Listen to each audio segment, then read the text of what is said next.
تبارك وتعالى في كتابه المبين وهو أصدق الصادقين وقوله الحق. بسم الله الرحمن الرحيم. ومن يبتغي غير الإسلام دينا فلن يقبل منه وهو في الآخرة من الخاسرين.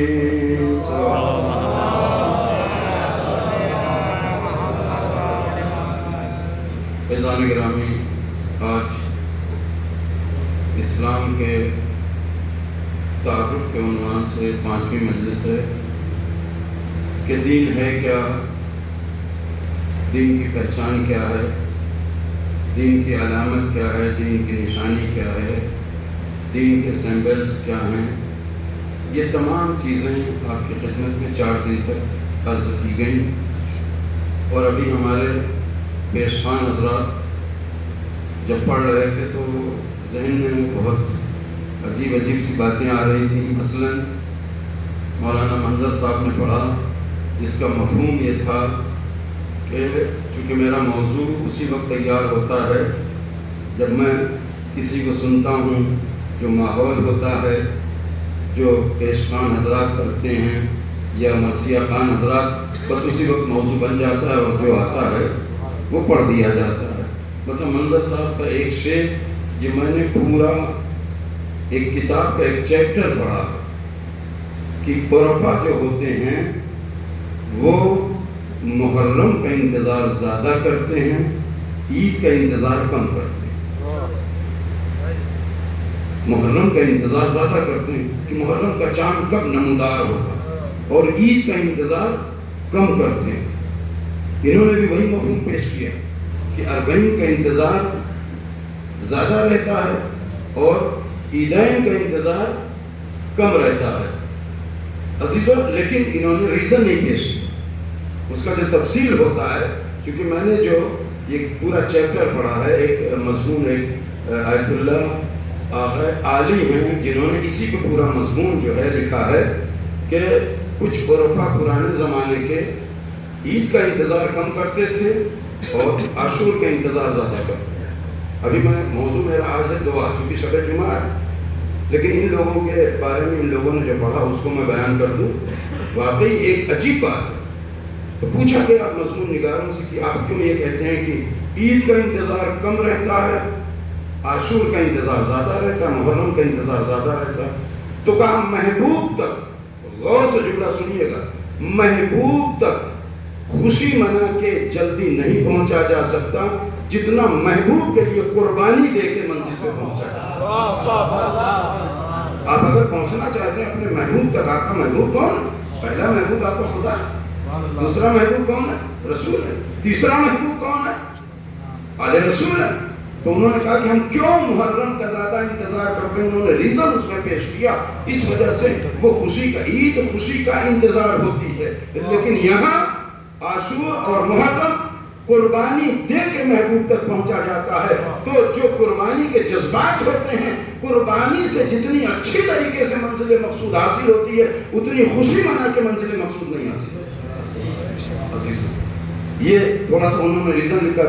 پھر اس کے بعد انہوں نے پڑھا، کیا نام ہے ان کا، جناب مرزا صاحب نے جو پڑھا، اب میرے دل میں وہ میٹر بار بار آ رہا تھا.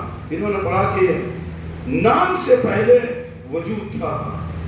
ہر فلسفہ کہتا ہے کوئی بھی وجود پہلے ہوتا ہے، نام بعد میں رکھا جائے. یہ میں ایک فلسفہ پیش کر رہا ہوں، ایسا نہیں کہ انہوں نے عقیدت کے بلبوتے پر، عقیدت کے جذبات میں کہا. وجود وضعی یعنی اثر وضعی پہلے ہے، وجود پہلے ہے، نام بعد میں. وجود پہلے ہے، نام بعد میں ہے. موبائل کا موبائل نام کیوں رکھا گیا؟ جو انگریزی دان میں جانتے ہیں، موو کے معنی ہے منتقل ہونے کے، موو کے معنی ہے منتقل ہونے کے. موبائل کا موبائل نام اس وجہ سے رکھا گیا کہ یہ ٹیلی فون جو ہے وہ موو ہوتا ہے، منتقل ہوتا ہے، اس وجہ سے اس کا نام موبائل. تو وجود پہلے ہے، میرا مجمع سننے غور سے، وجود پہلے ہے، نام بعد میں رکھا. لیکن نام بھی جو رکھا جاتا ہے وہ وجود کے اعتبار سے رکھا جاتا ہے. علی کا علی نام کیوں رکھا گیا؟ وجود کے اعتبار سے رکھا گیا. کائنات میں سب سے بلند تھے، علی کے معنی ہے بلندی کے، لہذا علی کے وجود کو دیکھا گیا کہ اس وجود میں بلندی پائی جاتی ہے، لہذا علی کا نام علی رکھا گیا۔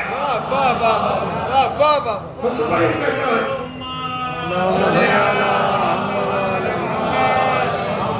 اس کے بعد نام ہے، تو انہوں نے یہ پڑھا، پھر اس کے بعد کہا کہ وجود سے پہلے علی نام رکھا گیا، یہ لاجک اچھی نہیں ہے، یہ لاجک صحیح نہیں ہے۔ مولائے کائنات رسول اسلام کی خلقت کے بعد جو خلق ہوئے، کون خلق ہوئے معلوم ہے؟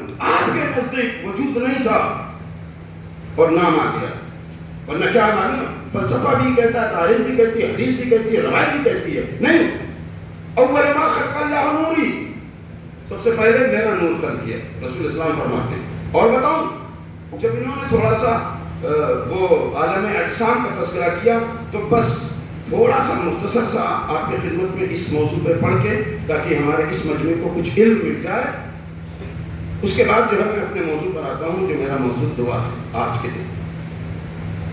عالم دنیا کتنی قسم کی ہے معلوم ہے؟ 7 قسم کی ہے۔ سب سے پہلے دنیا کون سی ہے؟ سنیں میرا پڑھا لکھا مجمع، چونکہ یہ بہت ہی معیاری میٹر میں آپ کی خدمت میں پیش کر رہا ہوں، چونکہ انہوں نے کہہ دیا لہذا آ گیا۔ سب سے پہلی دنیا کون سی ہے؟ دنیا کو عربی میں کہتے ہیں العالم۔ سب سے پہلی دنیا کیا ہے؟ عالم انوار ہے۔ نور سنگولر ہے، انوار پلورل ہے۔ نور واحد ہے، انوار جمع ہے۔ نور ایک بچن ہے اور انوار بہو بچن ہے، یہ ہمارے جوان بچے جانے جو صرف ہندی تک محدود ہیں۔ عالم انوار، نورانی دنیا، سب سے پہلے خلقت جو ہوئی ہے عالم انوار کی، ایک دنیا ہے جہاں صرف نور ہی نور ہے، ایک دنیا ہے جہاں صرف نور ہی نور ہے۔ وہ کون سی دنیا ہے؟ وہ صرف پہلی خلقت رسول کی ہے، اس کے بعد آل رسول کی ہے، اور ان کے پسینہ کے قطروں سے انبیاء کی خلقت کی ہے، یہ عالم انوار۔ اب عالم انوار سے اور آگے بڑھیے، اب عالم ارواح ہے۔ چونکہ عوالم کی بحث انہوں نے شروع کی، میں آ رہا ہوں اپنے موضوع پہ آہستہ آہستہ، اسی سے ٹچ کروں گا آج کا موضوع۔ پہلا عالم، پہلی دنیا عالم انوار۔ دوسری دنیا عالم ارواح، اب روحوں کی خلقت۔ عالم ارواح، ارواح بھی روح کی جمع، روحوں کی خلقت کی دنیا۔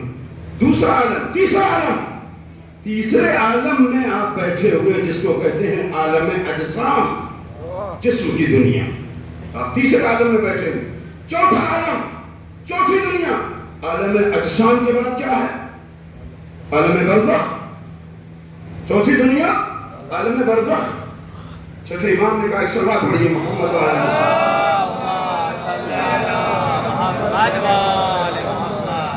آپ لوگوں کو گناہ کرنے کی جرات نہ ہو جائے، ورنہ چھٹے امام نے یہ معتبر روایت ہے، شفاعتی لأہل الکبائر من امتی، شفاعتی لأہل الکبائر من امتی ولیکن انا نخاف علیکم بالبرزخ۔ شفاعتی لأہل الکبائر من امتی، رسول اسلام نے فرمایا میری امت میں گناہ کبیرہ کرنے والوں کی میں شفاعت کروں گا، لیکن کیا کہتے ہیں؟ انا نخاف علیکم بالبرزخ، لیکن میں ڈرتا ہوں کس چیز سے؟ بلکہ ڈراتا ہوں، نخاف ہوں، میں ڈراتا ہوں کس چیز سے؟ علیکم، تم پر، کس چیز سے ڈرتا ہوں؟ بالبرزخ، برزخ کا انتظام تم کر کے آنا، برزخ کا انتظام تم کر کے آنا۔ اب یہاں تبلیغ کا بہت بڑا مرحلہ سامنے ہے، کیا ہے؟ عزیزوں، ذاتی گناہ معاف ہو سکتے ہیں، لیکن اگر ظلم 3 قسم کا ہے، ظلم علی اللہ، ظلم علی غیرہ، ظلم علی نفسہ۔ اگر اپنے نفس پر تم نے ظلم کیا ہے اور مرتے وقت تم نے توبہ کر لیا ہے، جب تک فرشتے ملک الموت تمہارے سامنے نہیں آتے اس سے پہلے اگر تم نے توبہ کر لیا ہے تو خدا تمہاری توبہ قبول کر لے گا، لیکن اب جب فرشتے آ گئے اب توبہ نہیں قبول ہوگی۔ بتا رہا ہوں کہ موضوع چھوٹتا جا رہا ہے الگ الگ۔ کب تک توبہ کی گنجائش ہے؟ حدیث میں ہے کہ ایک شخص آیا، یا رسول اللہ کتنے پہلے توبہ کر لیں؟ کہا 1 ہفتہ پہلے، کہا اور 1 سال پہلے، کہا اور 10 سال بعد، بڑھاتے رہے بڑھاتے رہے بڑھاتے رہے۔ سائل سوال کرتا رہا چھٹے امام سے، پھر آخر میں امام نے کہہ دیا کہ موت کا معائنہ کرنے سے پہلے بھی اگر تم توبہ کر لیتے ہو تو تمہاری خدا توبہ قبول کر لے گا۔ موت کا معائنہ کرنے سے پہلے کریں، سمجھے؟ یعنی جب فرشتہ موت کا پیغام لے کر تمہارے سامنے کھڑا نہ ہو، اس سے پہلے اگر تم توبہ کر لو گے تو خدا تمہاری توبہ قبول کر لے گا۔ اب تاریخ کے آئینے میں اٹھا کے دیکھیے، تاریخ کے آئینے میں فرعون نے کہا آمنت برب موسیٰ و ہارون، جب وہ ڈوبنے لگا تو کیا کہا؟ میں موسیٰ اور ہارون کے رب پر ایمان لایا۔ اگر اس سے پہلے ایمان لے آتا اس وقت اس کی توبہ کیوں نہیں قبول ہوئی؟ چونکہ موت کا معائنہ کر رہا تھا، اب اختیاری طور پر توبہ نہیں کر رہا تھا۔ آپ کا اسلام صبر اور جزا اور سزا اس وقت دیتا ہے کہ جب تک آپ کا فعل اختیاری ہو، جہاں اختیار سے آپ ہٹ گئے اب نہ جزا ہے نہ سزا ہے۔ اگر فرعون اس وقت سے موت کا معائنہ کرنے سے پہلے توبہ کر لیتا تو خدا ایک نظر کرتا، خدا شاید قبول کرتا، اور یہی ہمارے لیے۔ لیکن عزیزوں یہ ضرور یاد رکھیے کہ اگر دوسرے کا حقوق ہے نا، بہت ساری مجلسیں رہ گئی، بہت ساری چیزوں کو میں نے سوچا تھا، لیکن کتنا 50 منٹ ایسا گزر جاتا ہے کہ پتہ بھی نہیں چلتا۔ 50 منٹ تو پہلا مرحلہ عالم ارواح، 7 دنیا ہے، 7 دنیا سے آپ کو گزر کے جانا، اور پوری مجلس اسی پہ ہو جائے گی، لیکن آج میں دعا پڑھوں گا۔ ہر عالم کا ہر عالم سے رابطہ ہونا ضروری ہے، ہر دنیا دار کا، ہر دنیا والوں کا، ہر دنیا والوں سے رابطہ ہونا ضروری ہے، اور خاص طور سے انسانوں کا رابطہ عالم انوار سے ہونا ضروری ہے۔ اگر عالم انوار سے نہیں ہے تو جب تمہیں نور نہیں ملے گا تو تم حق کو، حقیقت کو، صداقت کو، امانت کو، سچائی کو پہچانو گے کیسے جب تمہارے پاس نور نہیں ہوگا؟ اور نور اگر لینا ہے تو ان آنکھوں کو نور نہیں ملتا، ان آنکھوں کا نور نہیں لیا جاتا۔ بعض اندھے بھی ہوتے ہیں لیکن ان کا قلب روشن ہوتا ہے۔ نور کس سے ملتا ہے؟ اہل بیت کے ڈیوڑی پہ جاؤ، نور وہاں سے ملے گا، نور یہاں ان آنکھوں سے نہیں ملتا۔ ایک صلوات پڑھیے محمد والے۔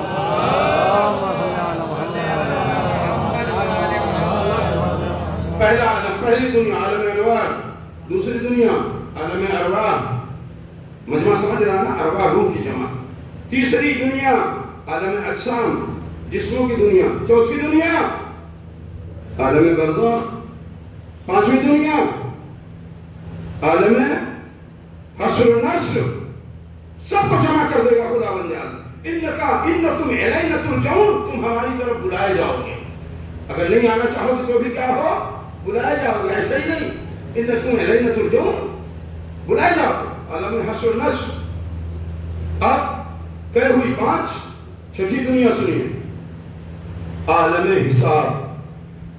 چھٹی دنیا عالم حساب۔ 7ویں دنیا عالم جزا اور سزا۔ عالم حساب الگ ہے، جہاں آپ کا حساب و کتاب ہوگا۔ ایک دنیا تو وہ ہے کہ جہاں مجمع جمع ہوگا، جہاں لوگ دیکھیں گے اچھا مولانا کوثر بھی اس لائن میں ہیں، کوئی فخر و مباہت نہ کریں، ہم تو جنتی ہیں، تو جنتی ہیں۔ ہمیشہ اپنی آخرت کا خیال رکھیں، اور ہر دعا بھول جائیے گا، ایک دعا ضرور اپنی زندگی میں کیجئے گا، پالنے والے ہماری عاقبت کا خیر کر، یہ دعا ضرور کیجئے گا۔ عزیزوں یہ دعا کہاں لے جائے گی معلوم ہے؟ اگر یہ دعا آپ کرتے رہیں گے تو بالکل حر بن سکتے ہیں، کہ جیسے جناب حر کے دل میں فاطمہ زہرا سلام اللہ علیہا کی محبت تھی، یہ ہمیشہ چنگاری تھی، لیکن روز عاشورہ اس سے پہلے وہ چنگاری شعلہ بن گئی، وہ چنگاری شعلہ بن گئی اور بھڑک کے یزید کا لشکر چھوڑ کے ادھر آ گئی امام حسین۔ تو عزیزان اگر جب ایک چیز کو آپ بار بار دعا کریں گے تو خدا بھی بندے کے بارے میں پوچھے گا کہ ہاں اس نے عاقبت بخیر ہونے کے لیے دعا کیا، لہذا اس کے لیے راستے پار کریں۔ چونکہ اللہ کی دنیا کون سی معلوم ہے؟ دوستوں والی دنیا۔ اللہ کی دنیا دشمنوں والی ہے ہی نہیں، اللہ کی دنیا دشمنوں والی ہے ہی نہیں۔ اس کی 100 رحمت ہے، اس نے دنیا میں صرف ایک رحمت دیکھی ہے، اس کا حشر یہ ہے کہ ماں جب بچے کو دیکھتی ہے کہ بچہ باہر سے کہیں سے آیا ہے اور بدنامی کا سبب بنا ہے، اس کے بعد بھی جب بچہ دوپہر کا کھانا نہیں کھاتا، ایک کونے میں جا کے بیٹھ جاتا ہے، تب بھی ماں جاتی ہے منانے، اٹھو بیٹا کھانا کھا لو۔ کیا؟ یہ رحمت کی دنیا۔ اس کے بعد بھی تو جب ایک ماں اتنا رحم کر سکتی ہے کہ بچے نے بدنام کیا، گھر کو بدنام کیا، لوگ علامہ لے کے آ گئے تھے، شکایت لے کے آ گئے تھے، اس کے بعد ماں نے کہا بیٹا اٹھو کھانا کھا لو۔ ابھی اس کی غلطی دیکھی، ابھی اس کی وجہ سے بدنام ہوئی، ابھی اس کی وجہ سے پشیمان ہوئی، لیکن اس کے بعد کیا کہہ رہی اٹھا کر بیٹا اٹھو کھانا کھا لو۔ تو جو ماں اتنا رحم کر سکتی ہے، خدا کتنا رحیم و کریم ہوگا. کیا معصیت کا آپ کو خدا بخشے گا؟ نہیں بخشے گا. آپ مایوس نہ ہو. لا تقنطوا من رحمت اللہ. اللہ کی رحمت سے مایوس نہ ہو. عالم انوار، عالم ارواح، عالم اجسام، عالم برزخ، عالم حشر و نشر، عالم حساب، عالم سزا و جزا، یہ 7 عوالم ہیں، 7 دنیا ہیں.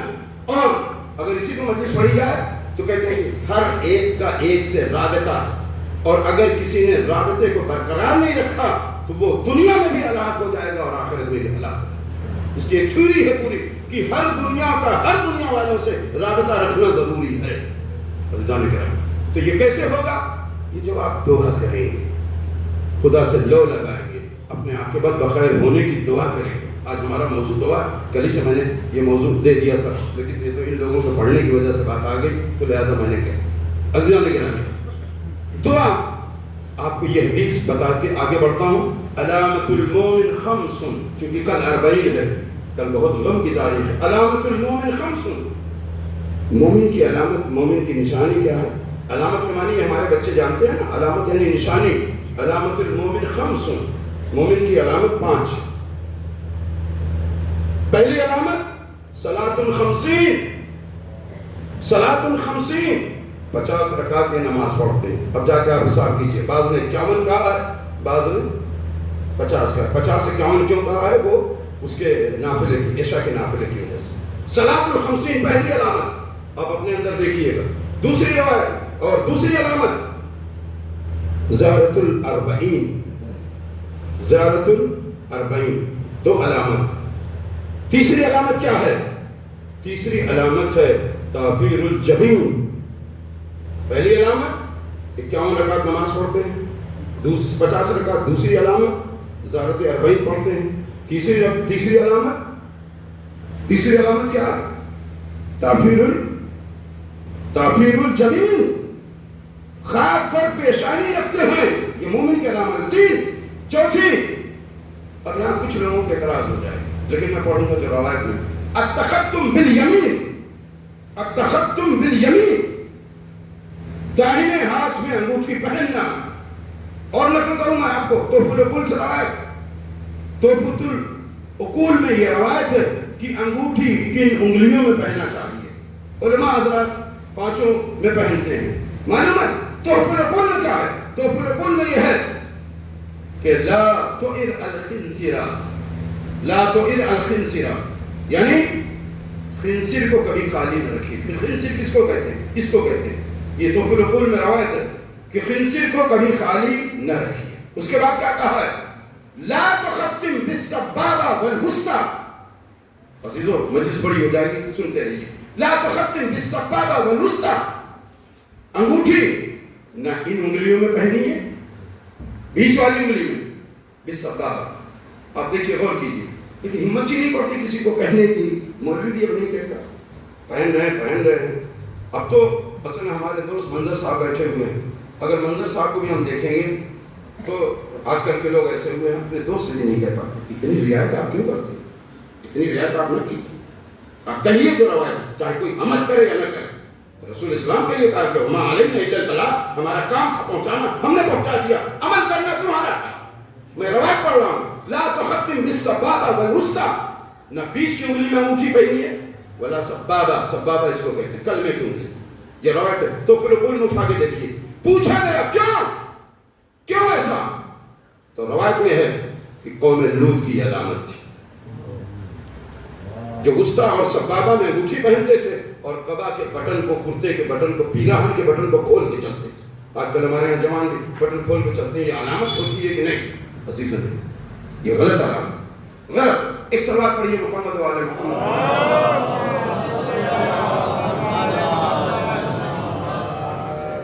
پہلی علامت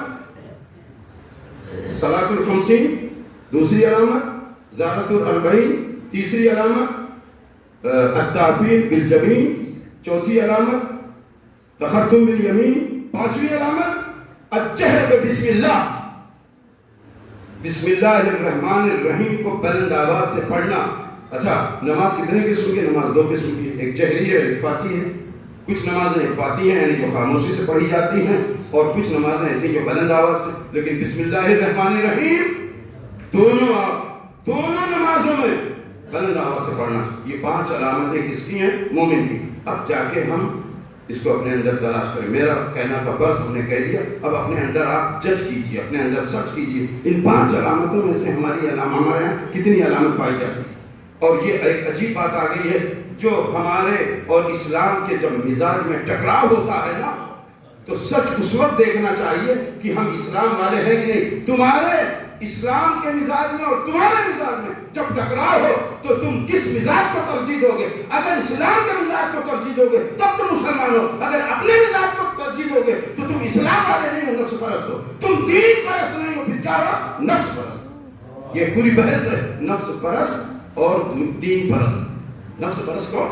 عزیزان گرامی، یہ 40 کل کے لیے۔ اب آپ دعا سنیے، کہتے ہیں کہ خداوند عالم جب کوئی بندہ دعا کرتا ہے، میں دعا کے آدھے موضوع کاٹ رہا ہوں چونکہ میرا 20-25 منٹ ہو چکا، آدھا میٹر کاٹ رہا ہوں دعا کا، اور بس خلاصے کے طور پہ دعا خدا نے کہا ہے ادعونی استجب لکم، تم دعا کرو تمہاری دعا مانو۔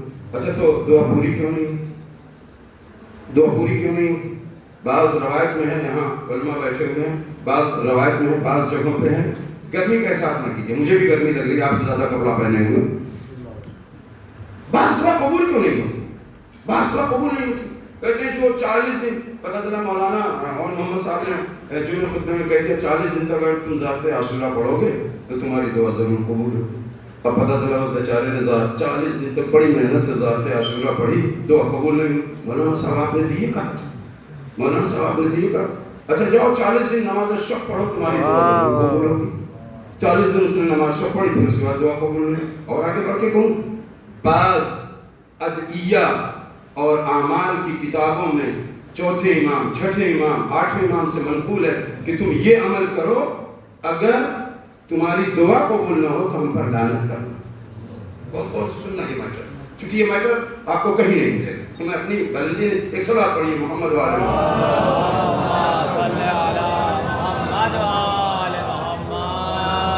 اچھا اس نے وہ بھی کام کیا، اس نے وہ بھی کام کیا کہ جو کیا ہے، تم ہم پہ لعنت کرنا اگر تمہاری دعا نہیں قبول ہوئی۔ مولانا اور محمد صاحب نے بتایا یہ دعا جا کے پڑھو، 6ٹھے امام نے کہا کہ اگر تمہاری دعا نہ قبول ہو تو ہم پر لعنت کرنا۔ اب اس نے وہ بھی دعا پڑھی، مولانا سے آ کے شکایت کر رہا ہے، مولانا سے آ کے شکایت کر رہا ہے کہ مولانا صاحب یہ دعا آپ نے بتائی تھی وہ بھی ہم نے پڑھی، رات کی تاریکی میں پڑھی، شب میں پڑھی، اور پھر بھی نہیں قبول ہوئی۔ اب ہم کیا کریں؟ یہ امام نے یہ کہا۔ اب میں آپ سے پوچھنا چاہتا ہوں یہ وجہ کیا ہے؟ آپ کیا کہیں گے؟ آپ کو جو علماء نے بتایا وہی تو کہیں گے، ہم ایک نئی چیز بتانے جا رہے ہیں۔ آپ کو جو علماء نے کہا حرام مال ہوگا، حرام رزق ہوگا، اور کیا ہوگا، تمہارے دعا کرنے میں کوئی کمی ہوگی۔ عزیزوں میں ایک الگ چیز، اگرچہ انہی میں سے چیزیں ہیں لیکن ایک الگ چیز بتانے جا رہا ہوں۔ اس کی ایک مثال یہ ہے، ایک ماں اپنے بچے کے ساتھ مارکیٹ میں جاتی ہے۔ اب یہاں غور سے سنیے، ایک ماں اپنے بچے کے ساتھ مارکیٹ میں جاتی ہے۔ مارکیٹ میں پہنچی، شو روم ہے، شو روم میں بڑے اچھے اچھے خنجر لگے ہوئے ہیں، اس کے اوپر غلاف جو ہے وہ لال قسم کا ہے۔ بچے کون سا کلر پسند کرتے ہیں؟ اچھو بھائی بچے کون سا کلر پسند کرتے ہیں؟ لال کلر۔ بچہ گیا، ماں سے کہا مجھے یہ والا چاہیے۔ کیا ہے اس کے اندر؟ لال غلاف کے اندر ہے کیا؟ لال غلاف کے اندر خنجر ہے۔ وہ کیا کہتی ہے ماں؟ بیٹا دلا دیں گے۔ نہیں مجھے ابھی چاہیے۔ اب بچے کا پیار، بچے کی محبت، بچے کا عشق، بچے سے لگاؤ، دلا دیں گے بیٹا، ہاں ضرور دلائیں گے۔ پھر اس کے بعد بچہ وہاں لوٹنے لگتا۔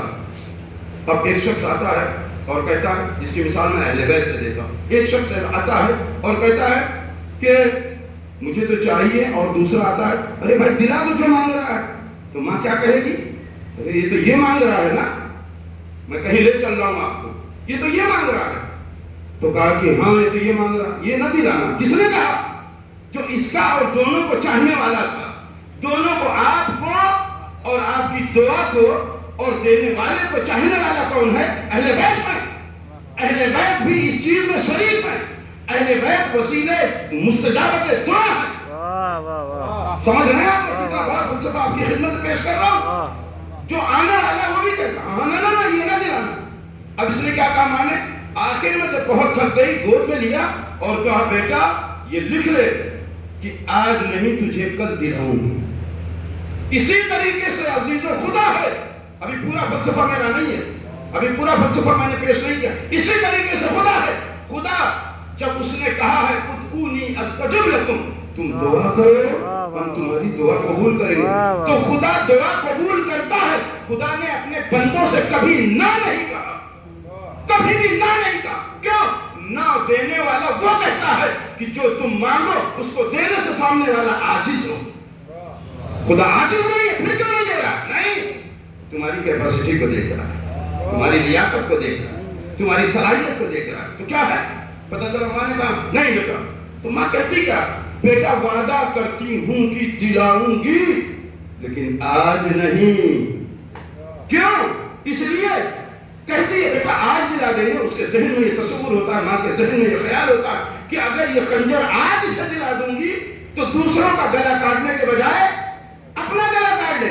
لہذا ماں بہتر یہ سمجھتی ہے کہ اس کی چیز پوری نہ کی جائے. عزیزو بالکل یہی ہے کہ آپ چاہے جتنی دعا کر کے تھک جائیں, میں فلسفی لحاظ سے ثابت کر رہا ہوں, روایت کے لحاظ سے نہیں, تفسیر کے لحاظ سے نہیں, آپ چاہے جو دعا کر کے تھک جائیں, جب تک آپ کے اندر کیپیسٹی نہیں ہے کہ جو نعمت خدا دے گا اس کو تم برداشت کر لو گے, چاہے جو دعا کر کے, چاہے جتنی ذات عاشورہ, چاہے جتنی نماز شب پڑھ کے تھک جاؤ, خدا دینے والا نہیں ہے.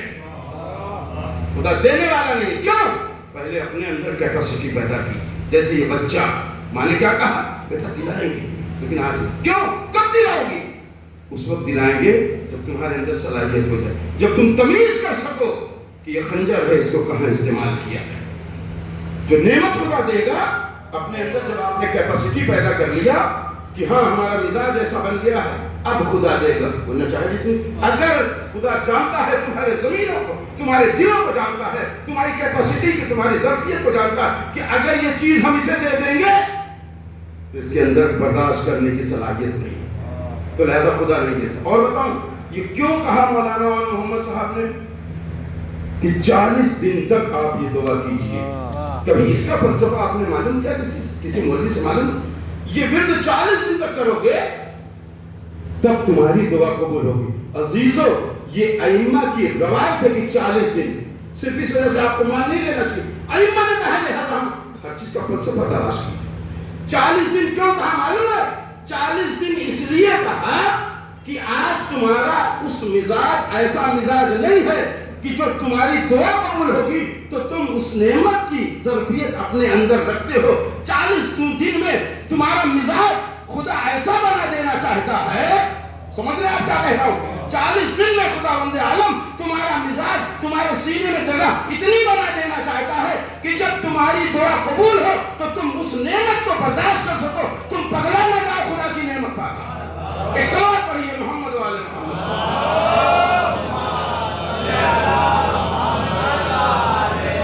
اچھا یہ کیا وجہ ہے 40 دن؟ ہم اگر آپ سے بھی کہیں اور روایتوں پہ اعتراض کریں, تفسیروں پہ اعتراض کریں کہ 40 دن کیوں؟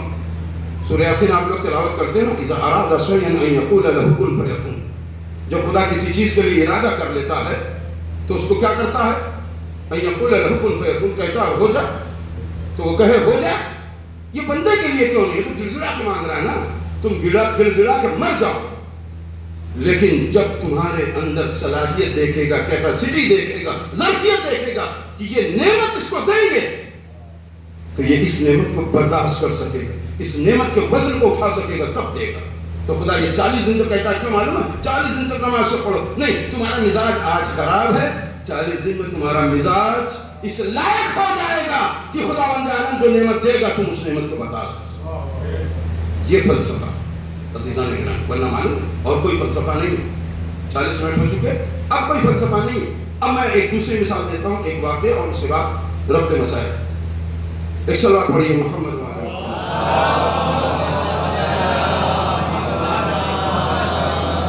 اپنے مزاج کو بنائیے تاکہ خداوند عالم انکار نہ کرے, ورنہ خداوند عالم نہ کبھی نہیں کہتا, نہ کبھی نہیں کہتا, کسی بندے کے لیے نہ نہیں کہتا. ٹائم تو جیسے ماں ٹائم دیتی ہے, بیٹا بڑے ہو جاؤ گے کتنی اچھی مثال ہے آیت اللہ مطالعی نے دی ہے، کتنی اچھی مثال. بیٹا بڑے ہو جاؤ گے تو یہیں سے دلائیں گے، اسی شو روم سے دلائیں گے، ایسے ہی دلائیں گے. لیکن جب بڑے ہو جاؤ گے، کیوں معلوم ہے؟ جیسے ماں کہتی ویسے خدا کہتا، ٹالتا رہتا. اور جب خدا دیکھ لیتا ہے کہ نہیں اس منزل پر یہ شخص آ چکا ہے تو وہ اسے دے دیتا ہے. اور بعض چیزیں پوری زندگی آپ تھک جائیے نہیں کیوں نہیں قبول کرتا. کہتے ہیں اس کی وجہ کیا معلوم ہے؟ عسیٰ ان تکرہوا شیئا وہو خیر لکم وعسیٰ ان تحبوا شیئا وہو شر لکم. بعض چیزیں ایسی ہیں کہ جن کو تم پسند کرتے ہو وہ تمہارے فیوچر کے لیے، تمہاری زندگی کے لیے خراب ہے.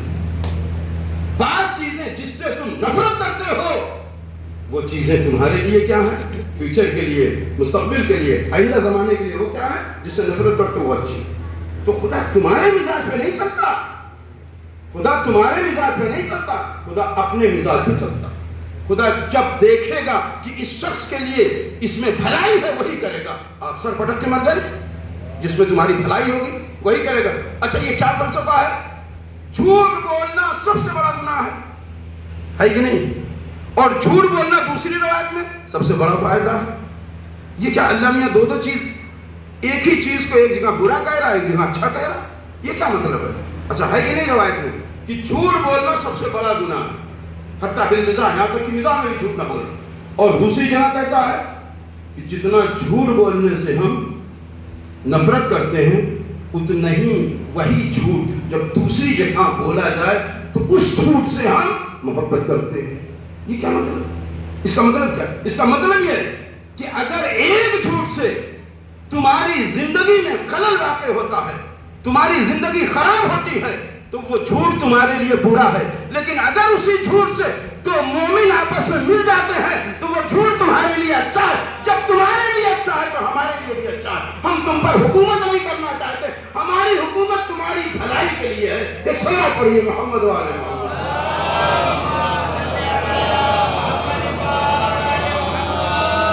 ہماری حکومت تمہاری بھلائی کے لیے، ہمارا فلسفہ تمہاری بھلائی کے لیے، ہمارے قوانین تمہاری بھلائی کے لیے، ہمارے فرامین تمہاری بھلائی کے لیے. ہم نہیں چاہتے ہم تم پر حکومت کر کے خوش ہو نہیں.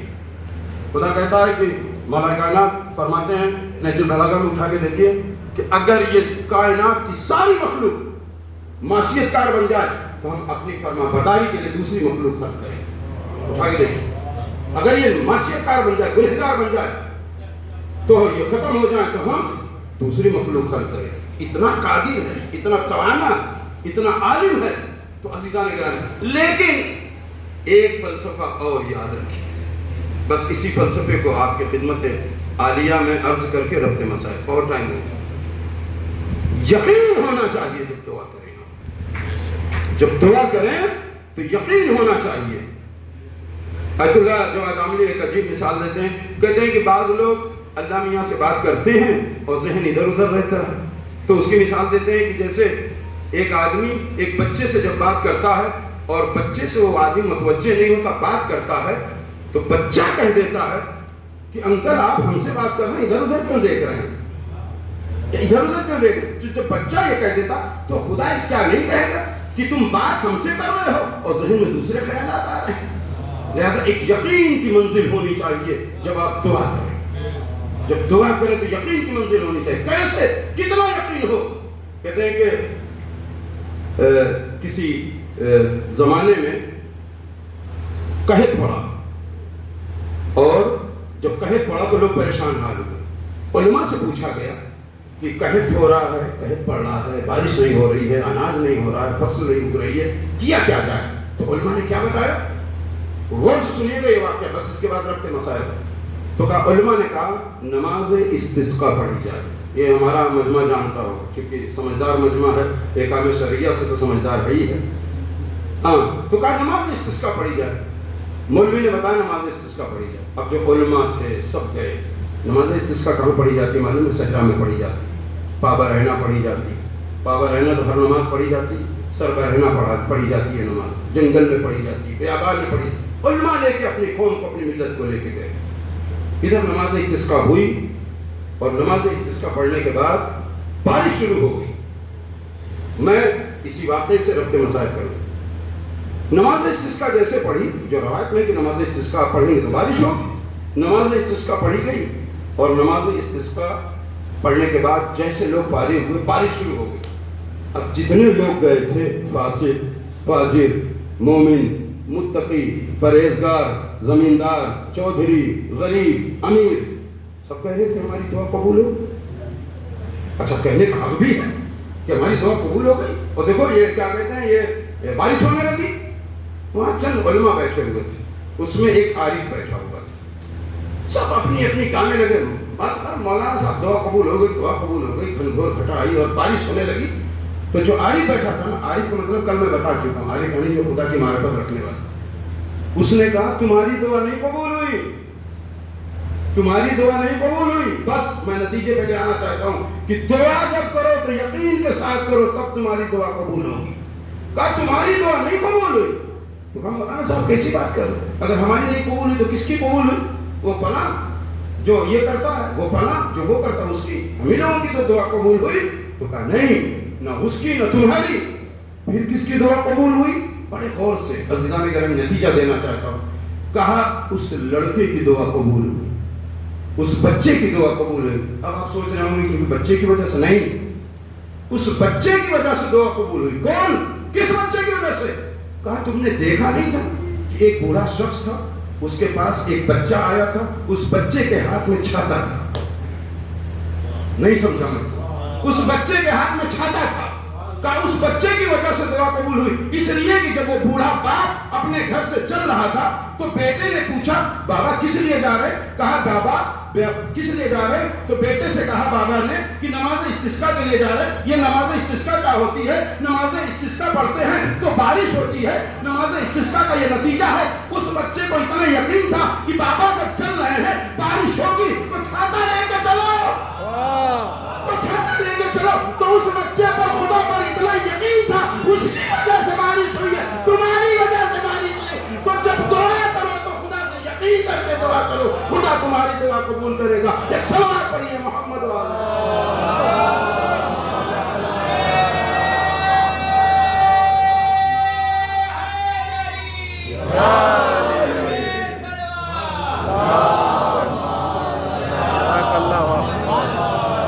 یقین کا مرحلہ، ایک یقین کا مرحلہ ہونا چاہیے۔ جب دعا کریے تو یقین کا مرحلہ ہونا چاہیے۔ ہم لوگ دعا کرتے ہیں، دعا بھی کرتے ہیں، ذہن کہیں بٹا رہتا ہے، دعا کرتے ہیں پتہ نہیں قبول ہوگی کہ نہیں قبول ہوگی۔ ایک ایسے شخص سے مانگ رہے ہیں، ایک ایسی ذات سے مانگ رہے ہیں، شخص نہیں کہہ سکتے خدا، ایک ایسی ذات سے مانگ رہے ہیں جو دینے کے لیے تیار ہے۔ میں تو یہ کہتا ہوں، مثلا ہم جہاں نماز پڑھاتے ہیں، کبھی کبھی کچھ علمی بحثیں ہوتی ہیں تو میں کہتا ہوں مولانا کوثر جس جگہ پہ ہیں یہ ان کی یہی حیثیت ہے، آپ جس جگہ ہیں آپ کی یہی حیثیت ہے۔ اس کی وجہ یہ ادھر سے دینے میں کمی نہیں ہے، ہمارے دامن میں جگہ نہیں ہے جو ہم لے سکیں۔ اپنے دامن کی وسعت کو بڑھائیے، اپنے دامن کی کیپیسٹی کو بڑھائیے۔ اور یہی تھا عزیزان گرامی، شب عاشور یہی تھا جب جناب امام حسین نے اعلان کیا، کیا اعلان کیا؟ کہ جس کو جہاں جانا ہے چلا جائے، یہ کربلا کی آخری شب ہے، یہ کربلا کی آخری شب ہے، کل سب کو شہید ہونا ہے۔ تو ایک مرتبہ جیسے ہی امام حسین نے چراغ جو گل کیا تھا دوبارہ چراغ جلایا تو کیا دیکھا کہ لوگوں نے اپنی تلواروں کو اپنے گلے پہ رکھ رکھا ہے اور کہا مولا اگر اس راہ میں 70 مرتبہ بھی آپ کی رفاقت اور دوستی میں شہید ہونا پڑے تو ہم اس کے لیے تیار ہیں۔ عزاداران امام مظلوم کربلا، یہ اسیروں کا غم ہے، اسیروں کے ایام ہیں، لیکن کل کون سا دن ہے؟ کل اسیری کے دن ختم ہو رہے ہیں، کل اسیری کے ایام ختم ہو رہے ہیں۔ روایت اور مقاتل میں یہ ملتا ہے کہ یزید کا ایک ایلچی آتا ہے اور وہ کہتا ہے اے سید سجاد تمہیں یزید نے دربار میں بلایا ہے۔ جیسے ہی جناب زینب نے یہ سنا کہ ہمارے بھتیجے کو پھر یزید کے دربار میں ایک اور تنہا بلایا جا رہا ہے، جناب زینب اپنے بیٹے سید سجاد سے لپٹ جاتی ہیں، اے بیٹا سید سجاد کہاں جا رہے ہو؟ سید سجاد نے کہا پھوپھی اماں مجھے یزید کے دربار میں بلایا گیا ہے۔ سید سجاد یزید کے دربار میں گئے اور جیسے ہی یزید کے دربار میں گئے جناب زینب یہاں تڑپ رہی ہے، اضطرابی کیفیت ہے، پریشان حال ہے، خدا کی بارگاہ میں بیٹھ کے دعا کر رہی ہیں، پالنے والے میرے بھتیجے کی خیر ہو، میرے بھتیجے کی خیر ہو۔ ایک مرتبہ کیا دیکھتی ہیں، سید سجاد آ رہے ہیں، اب نہ ہاتھوں میں ہتھکڑیاں ہیں، نہ پیروں میں بیڑیاں ہیں، نہ گلے میں خاربار پاک ہے۔ جناب زینب بھتیجے سے لپٹ گئی اور کہا میرے لال سید سجاد خیر تو ہے، یہ آج کیا ہے؟ جناب زینب کو سید سجاد نے بٹھایا، اے پھوپھی اماں بیٹھیے، بہت حساس موضوع ہے، ہم آپ کی خدمت میں کچھ عرض کرنا چاہتے ہیں۔ جزاکم اللہ خیر الجزا۔ شب چہلم ہے، شب اربعین ہے، خوب گریہ کر لیجئے۔ عزاداران امام مظلوم کربلا جناب زینب کو بٹھایا، سید سجاد نے کہا اے پھوپھی اماں یزید اب ہمیں یہاں سے رہا کرنا چاہتا ہے، میں آپ کے مشورے کے بغیر میں نے اس سے کچھ نہیں کہا۔ زینب نے کہا اے بیٹا سید سجاد اگر وہ ہمیں یہاں سے رہا کرنا چاہتا ہے تو اس سے جا کے کہہ دو کہ ہمارے تمام تبرکات واپس کر دے اور میرے لیے ایک مکان خالی کروا دے تاکہ ہم اپنے بھائیوں پر خوب دل کھول کر آنسو بہا لیں، کربلا والوں پر رو لیں۔ ابھی تک ہم لوگ کربلا والوں پہ رو نہیں پائے۔